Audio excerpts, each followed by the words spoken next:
Royaume-Uni, plus que 2 jours maintenant avant le couronnement de Charles III. Moment historique, ce sera le 2e sacre britannique retransmis à la télévision, près de 70 ans après celui d'Élisabeth II.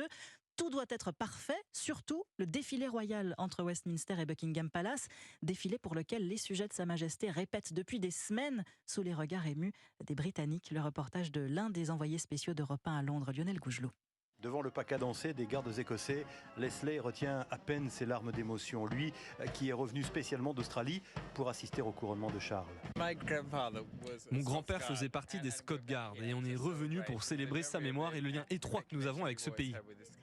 Au milieu de la nuit, ce défilé réglé au millimètre, répétition de ce que sera la procession royale, fait ressurgir le sentiment patriotique de Julia.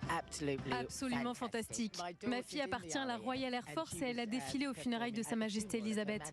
Depuis, elle a eu un bébé et elle ne peut pas être là aujourd'hui. Alors je me suis dit, il faut que je vienne.